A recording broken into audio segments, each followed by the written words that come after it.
प्यार से कहना धन काजी। जहाँ सभी ने ये भाव संतों के श्रवण किए कि कैसे जीवन में जो एक माया से अगर जुड़ेंगे, एक सुकून अगर वस्तुओं को या परिस्थितियों को बनाएंगे तो वो बदलाव तो आना ही है। और जो आज सुकून दे रहे हैं, कल वो एक परेशानी का कारण भी बन सकते हैं। तो कैसे एक सुकून को हर समय चाहिए, तो संतों ने यही समझाया कि इस परमात्मा, इस निराकार, इस अविनाशी के साथ जुड़ना है, क्योंकि ये हमेशा से कायम दायम है और रहेगा। इसके साथ कोई बदलाव होगा नहीं। ये बिल्कुल हूबहू जैसा है वैसा ही है, वैसा ही था वैसा ही रहेगा। तो ये परमात्मा के साथ अगर हम अपना एक पहचान करके पहले फिर इसके साथ प्यार के बंधन में रहेंगे, एक इसको हर समय महसूस करते हुए, एहसास करते हुए रहेंगे, तो फिर ये जीवन वाकई ही कोई भी परिस्थिति का मोहताज नहीं है। फिर तो हर समय ये आनंद, ये सुकून ही जीवन में है, ये शांति, ये कामनेस, ये ब्लिस, हर समय एक यही एहसास। फिर चाहे तन स्वस्थ हो या अस्वस्थ, एक ये सुकून मन का वैसा ही कायम दायम रहेगा। तो ऐसा जीवन संतों ने समझाया है कि ऐसा जीवन जीना एक पॉसिबल है। हर एक के लिए ऐसा जीवन जीना एक मुनासिब है। तो कैसे इसको जिए? तो बात वही कि परमात्मा से जुड़ के हर समय के सुकून में रहें। और अब अगर आगे सोचें कि ये ब्रह्म ज्ञान भी जीवन में आ गया, एक निराकार के एहसास में भी रहने लगे, सेवा सुमिरन सत्संग भी करने लगे, पर एक मन का बदलाव अगर नहीं है तो फिर ये ज्ञान भी मन में नहीं टिकता। और मन से जुड़ी हुई जो पहली चीज़ आती है वो अहंकार तजना, वो एक समर्पित भाव, मन को एक अपने होने के इस एहसास से हटना होगा और इस परमात्मा के लिए हमेशा अर्पित रहना है, एक सेवा में अर्पित रहना है। तो ये सुकून यहाँ समर्पित होने के बाद जो मिलता है, तो कैसे समर्पण के साथ सुकून। तो अपने जीवन में जहाँ हम समर्पण की बात करते हैं, तो ये समर्पण कैसा समर्पण है? एक समर्पण सिर्फ ये तो नहीं कि कभी अक्सर जीवन में हम देख लेते हैं, हम कह देते हैं कि हमसे कोई सीनियर है, वो कुछ ऑर्डर्स दे रहे हैं और हम करते चले जा रहे हैं। अक्सर किसी ना किसी प्रोफेशन में देखा है, ऑफिसेज में या किसी भी सर्विस में, तो एक सीनियर का ऑर्डर मान लेना या फिर कोई अथॉरिटेटिव पर्सन, कोई टीचर, कोई और इस तरह से जो हम पे कोई बात करते हैं और वो मान लेना, वो अक्सर ये रूप उसका समर्पण का नहीं बन पाता, क्योंकि ये रूप तो वो डर से है कि वो जो कह रहे हैं वो करना ही होगा, वरना नौकरी से निकाल दिए जाएंगे, वरना फिर कोई और इस बात की रेपकशन हो सकती है। तो एक वो बात मानना वो हर प्रोफेशन में हो जाता है, पर मन वहाँ समर्पित नहीं होता। वो किसी भय के कारण या किसी और अन्य कारण से समर्पण होता है।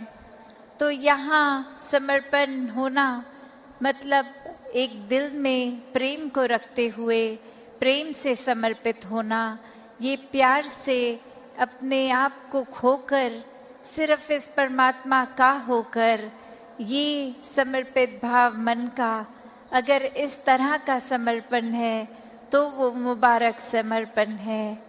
तो कैसे एक अक्सर बात ये होती है कि हमने समर्पण अगर कर दिया तो ये जो इतने सालों में अक्सर अगर हम सोच के भी देखें कि छोटी उम्र से ही पढ़ते लिखते एक डिग्रियां मिल गई, एक हमें कोई और उपाधि मिल गई, तो ये कमाने के लिए चाहे कितने वर्ष लग गए, पर जब समर्पण की बात आती है, अहंकार को तजने की, अहंकार गंवाने की, तो उसमें उतने ही साल नहीं लगते। ये तो एक पल में ही समर्पण हो जाता है। जैसे ही ये मन समझ लेता है कि ये शरीर मैं नहीं हूँ, ये आत्मा का असली रूप परमात्मा है और शरीर ने तो अपनी यात्रा कुछ सालों में करके इसका एक विनाश हो जाना है, तो कैसे ये समर्पित जीवन जिया जाए जब तक जीवन है। तो बात वही एक कहानी के साथ तास अपनी रखना चाहेगी कि एक बार एक गुरु के पास शिष्य आता है जो काफ़ी सालों के बाद, और आते ही अपने गुरु के आगे 1000 सोने की गिनियाँ दे देता है और ये कहता है कि इतने वर्ष मैंने काम काज किया और बात मन में यही आती रही कि आपके सामने आशीर्वाद लेंगे जब 1000 गिनियाँ पूरी हो जाएंगी, और आज ये बोरी भर के आपके पास ये समर्पित करने के लिए आए हैं और आप इसको कबूल कीजिए। वहीं वो गुरु वो लेकर सामान अपने शिष्य से कहता है कि ठीक है, तुमने ये दी, मैंने स्वीकार करी, और अब ये जो सामने नदी बह रही है, सारी की सारी ये गिनियाँ उस पानी में बहा दो। और अब वो शिष्य के मन में सवाल कि क्या ये एक क्या ही बात हुई, इतनी मेहनत जो करी कि गुरु को देंगे और अब वो दे भी दिया, तो उसके बाद वो इसको अपने पास नहीं रख रहे हैं, वो इसको नदी में बहाने को कह रहे हैं। तो वहीं वो सवाल कि क्या फिर वो समर्पण था कि अगर एक क्या होगा अब उस वस्तु का, जिस तरह हम देना चाह रहे थे वो उस तरह अपनाई नहीं गई, उसको साथ तो कुछ और ही करने को कह दिया।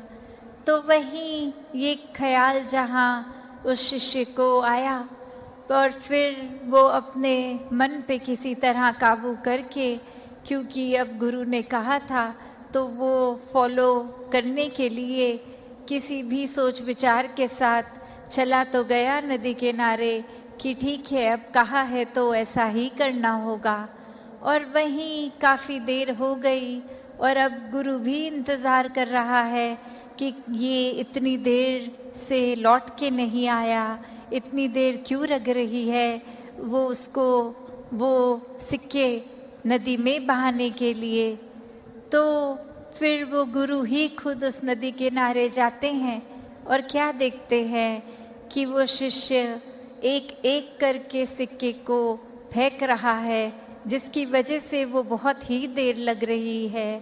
वो एक बात फिर गुरु समझाते हैं कि ये समर्पण करना है तो इतनी देर क्यों लग रही है, समर्पण तो एक साथ ही किया जा सकता है।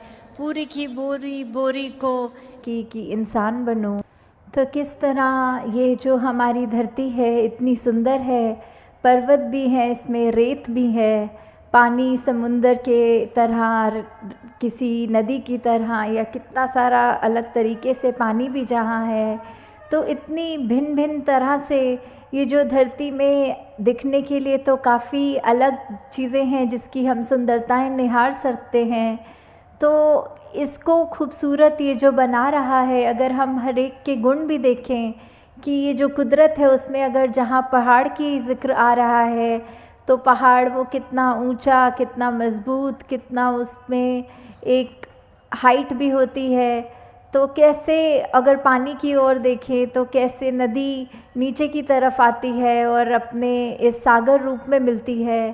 कैसे जो रेत होते हैं ये हवा के साथ मिट्टी की जब बात आती है तो धरती में कितनी खूबसूरती है, हर एक चीज़ की अपने आप में कितने सारे गुण हैं। फिर भी ये आपस में जब रहते हैं आपस में टकरार नहीं करते। और कैसे हम इंसान इसी धरती पे जब आकर रह रहे हैं तो ये सब चीज़ें हमें दिख रही हैं पर हम इसको ख़राब करने की ओर लगे हुए हैं। ऐसे ही अगर हम अपने मन की तरफ भी झांकें कि कैसे हम एक इसमें संसार में आए तो हैं, चाहे कोई कैसा है, किसी का हमसे फ़र्क है, चाहे कोई दिखने में हमसे अलग है, चाहे वो भोजन अलग तरह का खाते हैं, हम अलग तरह का खाते हैं, या कोई भी ऐसी बात जो हमको एक दूसरे से वो फ़र्क दिखाती है, तो हम अगर उस फ़र्क को फ़र्क की तरह ना देखें, हम उसको ये माने कि जैसे ये संसार में यूनिटी इन डाइवर्सिटी की बात है, ये जो भिन्न भिन्न प्रकार के जो फूल हैं उनकी अपनी अलग महक है। तो कैसे हर एक चीज़ जो दूसरे से चाहे कितनी भी अलग दिखती है उसकी रिस्पेक्ट इस तरह करनी, उसका सम्मान इस तरह करना कि ये बिल्कुल हम जैसा है, हमें तुच्छ भाव से नीचे दृष्टि से नहीं देखना, हमको उसकी जो भी खूबसूरती है, जो भी गुण है उस व्यक्ति में भी वो गुण सिर्फ ग्रहण करने हैं। तो कैसे ये है वही उदाहरण कि चाहे पहाड़ हैं, चाहे नदी है, चाहे रेत है, तो ये सब चीज़ें जब आपस में एक दूसरे से अपनी तुलना नहीं करती या दूसरे को ये नहीं दिखाती कि हमारा काम तुमसे ज़्यादा इम्पॉर्टेंट है या हमारे अंदर ज़्यादा महत्वता है तुमसे, तो हम इंसान क्यों ये गलती कर जाते हैं जहाँ स्वयं को श्रेष्ठ मान लेते हैं। अगर उदाहरण के तौर पे हम अपने हाथ की ओर भी देखें तो हर उंगली दूसरी उंगली से अलग हाइट की है। अगर हम कोई कार्य कर रहे हैं तो जैसे अगर हमें कोई कुल्हाड़ी या कुछ पकड़ना है तो पूरी मुट्ठी का काम उससे आता है। अगर हमें भोजन करना है तो हमारी 3 उंगलियों का ही काम आता है। अगर हमें फ़ोन पे टच स्क्रीन पे मैसेज करना है तो वो सिर्फ अंगूठे से ही काम हो जाता है। तो हर चीज़, हर उंगली, हर कार्य एक अलग महत्वता है हर उंगली की।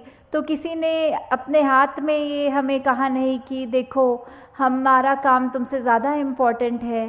तो कैसे हम फिर भी एक कलाई से निकलते हुए ये जो भिन्न भिन्न दिखने वाली उंगलियां हैं हमारे हाथ में, ये जब एकत्व की तरह इकट्ठे एक हाथ में रह सकती हैं, दूसरे को कोई नीचा नहीं दिखाती, फिर भी जो अपना काम है वो पूरी ईमानदारी से करते हैं, तो ऐसे हम ये मनुष्य का शरीर जो हमारा है तो फिर भी हमारे अंदर वो मनुष्य वाले, मानव वाले गुण क्यों नहीं बस पाते? क्यों हम फिर भी, क्योंकि दूसरा हमसे एक हमारे जैसा नहीं, उससे भेदभाव मन में नफ़रतें ला जाते हैं? क्यों हम एक सामने वाले व्यक्ति को ऐसे पूजनीय तरीके से नहीं देख पाते, उसकी मिनट मिनट में कोशिश करते हैं कि किसी तरह हम दुनिया के आगे उसकी बेइज्जती कर दें, किस तरह हम उसका इस तरह मजाक उड़ाएं कि अगला रोने को मजबूर हो जाए। तो ऐसे भाव हमारे मन में क्यों हैं? हम इस तरह उस व्यक्ति के अंदर, उसके दिल में ये परमात्मा जो बसा है उसमें हम चोट क्यों पहुंचाते हैं? तो हम अगर यही बात रखें कि किसी ने अपनी सबकी जो भी इम्पोर्टेंस है वो तो हर एक का कार्य, हर एक कोई यूनिक है, ये परमात्मा ने हर एक को बनाया है, हर एक की शक्ल अलग दूसरे से है। हालांकि ये जो फिंगरप्रिंट्स की भी बात आती है कि किसी का एक अंगूठे का निशान दूसरे से नहीं मिलता, परमात्मा ने तो हमें इतना खूबसूरत, इतना हमारे अंदर अलग अलग गुण बसाए हैं, तो फिर हम हर एक के उन गुणों को गुणों की तरह ही देखें। उससे नफ़रत करने के लिए, उससे कोई वैर विरोध की मन में भावना रखने के लिए उसको उस तरह देख के या नीचा नहीं देखें। कि कैसे धरती तो परमात्मा ने इतनी सुंदर बनाई है, इतना कुछ है जो हमको कार्य में उपयोग की तरह आता है, इस धरती से ही निकला हुआ, और फिर भी हम इंसान ये धरती को उजाड़ने चले हैं। और उजाड़ा भी हमने कैसे है कि हमारे ये मन से ही ये नफ़रत की बात जब आई, हमारे मन में अच्छे गुणों की बजाय जब हमने ये बुरी बातों पे ध्यान ज़्यादा डालना शुरू किया, तो ये बुरी चीज़ें हमारे मन में, दिमाग में, व्यवहार में इस तरह हावी हो गई कि वो चीज़ें हमारे कर्मों के अंदर अब इस तरह निकलने लगी कि आपस में हमने सिर्फ जहाँ मन में नफ़रत थी तो अब वो कर्म से अपने हाथों से लड़ाई झगड़ा भी करना शुरू कर दिया। और कैसे ये चाहे परमात्मा ने धरती तो इतनी सुंदर बनाई, हमने कैसे इसका दुरुपयोग कर दिया। जहाँ हमारे को पेड़ देखें, कुछ भी देखें जो इतने फलदायी हैं, या कैसा पानी नदियों का साफ़ अच्छा पीने के लिए इंसान का है, तो हमने जहाँ वो पेड़ भी काटने शुरू कर दिए, वो नदी में कचरा डाल के वो पानी पीने लायक भी नहीं छोड़ा। ऐसा कुछ भी अगर इस धरती का हम ये जो नेचर की तरफ से एक सौगात की तरह, एक गिफ्ट की तरह चीज़ मिली, तो कैसे हमने उसी को एक गलत रास्ते पे ले गए और हम कैसे उसको अपने सिर्फ हित देखकर और दूसरे की भलाई ना देख के सब उसमें उजाड़ने लग गए। और जो ये मानवीय गुण हमारे अंदर हैं, हमने तो वो भी नहीं देखा कि हम किस तरह किसी से व्यवहार कर रहे हैं। हम उसको अगर अच्छी तरह नहीं एक कंसिडर कर पा रहे दूसरे को, तो हमारा कोई ये भी हक नहीं कि उसको चोट पहुंचाएं। तो यही बात आ रही है कि सिर्फ ये परमात्मा ने तो अपनी तरफ से हमको इतनी अच्छी से अच्छी चीज़, हर कोई चीज़ अगर हम अपनी निजी ज़िंदगी में भी देखें कि चाहे हमारी आर्थिक स्थिति जो भी है, हमें एक घर मिला है, एक परिवार का प्यार मिला है, इतना सुंदर संसार हमारा उस घर के अंदर है, फिर भी हम आपस के मन मुटाव की बात करें, आपस में ये परिवार के कुछ हम 3-4 मेंबर्स ही अगर आपस में लड़ने लग गए, आपस में ही हम परिवार होने के बावजूद मन में नफ़रत रख पड़े, तो फिर ये इतनी सुंदर संसार जो हमें मिला है, या यही बात समाज पे वैलिड है, या जहाँ पे भी हम उठते बैठते हैं काम पे, तो वही चीज़ कि हम अगर अपने मन में दूसरे के लिए दया नहीं रखेंगे, करुणा नहीं रखेंगे, किसी ने कुछ ऊंच नीच हमसे बोल दी तो आगे से लड़ झगड़ लेंगे, और ना कि अपने मन को विशाल हमें जो बनाना चाहिए उसको हम तवज्जो नहीं देते कि मन को कैसे अपना बड़ा करें। दूसरे ने कह दिया तो कह दिया, अपना हम उसमें क्रोध क्यों अंदर लाएं, अपना हम उससे बदले की भावना क्यों लाएं। तो हमने जहाँ ये संसार इतना खूबसूरत है, वहाँ हमारी वजह से इस संसार में कोई बदसूरती ना आ जाए। हमारे कर्मों से हमारी ज़िंदगी खुश भी हो सकती है, और हमने अगर ऐसा कोई कार्य कर दिया जो हम अपना भी नुकसान करें, औरों का भी और इस प्रकृति का भी, तो हमें बहुत ही ये चेतनता हम सबके अंदर है, उस चेतनता का प्रयोग करना है। इस ब्रह्म ज्ञान जहाँ हमारे जीवन में ये रोशनी का कार्य कर रहा है, इस निरंकार प्रभु परमात्मा का जो एहसास कि हमारे अंग संग है, जब ये हमने जान लिया तो फिर हम जानबूझ के ऐसा कोई भी काम नहीं करेंगे जो हमारा भी नुकसान करे और अगले का भी नुकसान करे। फिर हम एक वो भाव हमारे ऐसे हो जाएंगे कि हम हर एक से प्यार करेंगे, हम हर एक के जीवन में थोड़ा किस तरह और उसका जीवन कंफर्टेबल कर सकते हैं, उसको क्या सहूलत पहुंच सकती है हमारे वजह से, फिर हम अपना फोकस, अपना ध्यान उस चीज़ में लगाएं। तो दातार सभी पे कृपा करे कि अपना जीवन हम सब बिल्कुल एक ये चलता फिरता प्रचार बन जाए, हमारे जीवन में सारे वो मानवीय गुण आएँ जो हमको इस संसार में खूबसूरती का ही हम एक संदेश खुद बने पहले और फिर दूसरों को दें। साथ संगत जी प्यार से कहना। स्वागत है गाइस GTA 5 की नई वीडियो में। एंड आज की वीडियो में गाइस बहुत ही ज़्यादा कमाल और धमाल होने वाला है, ठीक है। तो मैं ना गाइस अपनी मर्सिडीज बोल रहा हूँ गाइस, मस्टैंग को ना गाइस लेके आ रखा था भाई घूमने के लिए, ठीक है। और ये दो बंदे भाई देख नहीं रहे मेरी मस्टैंग को, तो इनको ना अभी लपेटता हूँ फटाफट से।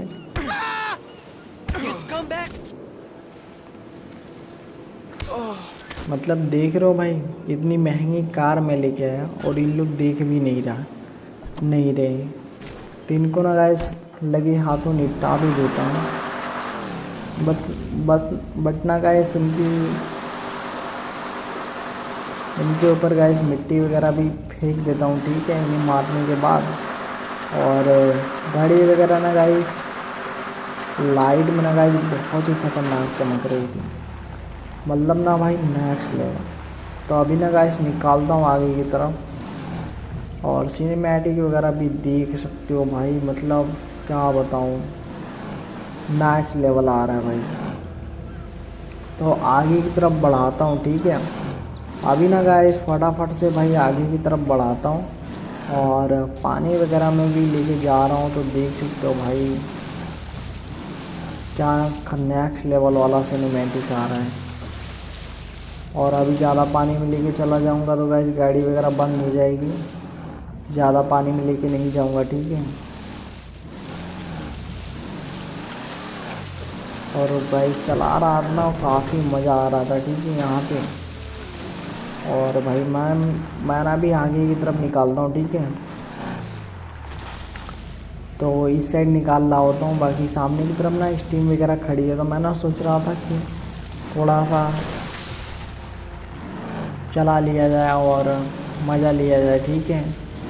तो मैं ना भाई गाड़ी वगैरह थोड़ा सोच रहा था पानी में खड़ी करूँ, लेकिन भाई जैसे मैं मतलब आगे की तरफ लेके जाता हूँ ना, गाड़ी वगैरह नीचे की तरफ आ जाती है, मतलब पानी में। अब ना भाई पानी भर चुका है गाड़ी में एकदम पूरा, मतलब समझ में नहीं आ रहा है। तो चलो गाइस कोई खैर दिक्कत की बात तो है नहीं। अभी ऊपर भगा देता हूँ, ठीक है, ऊपर भगा देता हूँ, मतलब गाइस कि आ जाता हूँ ऊपर की तरफ और बैठ जाता हूँ भाई स्टीम में, साउंड वगैरह करता हूँ म्यूट। और इस वाले बंदे को ना भाई स्टीम से ही गिराने वाला हूँ, ठीक है। पहली दफ़ा में तो गिरा देता हूँ और दूसरी दफ़ा में तो गाइस देखना इसकी कहानी खल्लास कर देने वाला हूँ।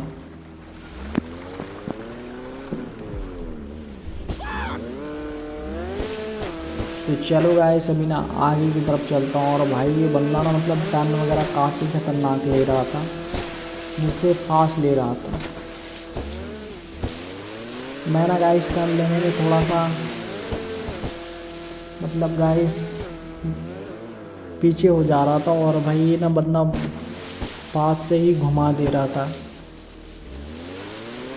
स्टीम वगैरह को, देख रहे हो, मतलब काफ़ी ज़्यादा और कॉन्फिडेंटली चला रहा है बंदा।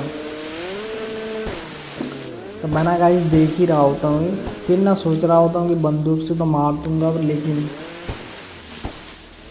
वही है ना गाइस कि मुझे ना स्टीम से गिराना था इसको। फाइनली में गाइस लगे हाथ मिल भी जाता है। तो मैं ना अभी गिराने वाला हूँ, ठीक है, इसको।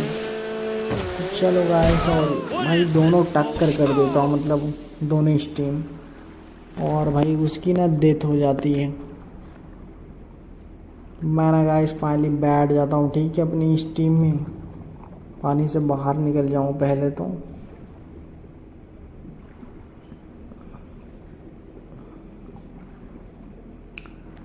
अभी ना गाइस बहुत अंदर की साइड आ गया था मैं।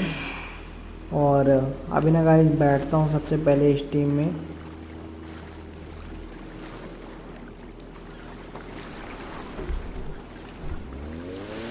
स्टीम में बैठने के बाद ना गाइस फटाफट से मुझे यहाँ से निकलना पड़ेगा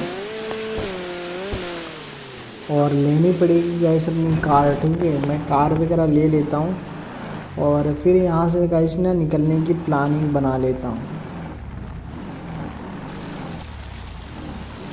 और भाई देख सकते हो मतलब सिनेमैटिक वगैरह ले रहा था मैं, और भाई क्या सिनेमैटिक ख़तरनाक तरीके से आया, मतलब नेक्स्ट लेवल।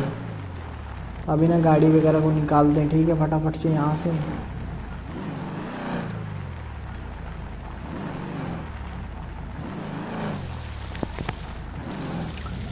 बाकी अभी और भी ख़तरनाक तरीके से मॉडिफाई करने वाला हूँ, ठीक है।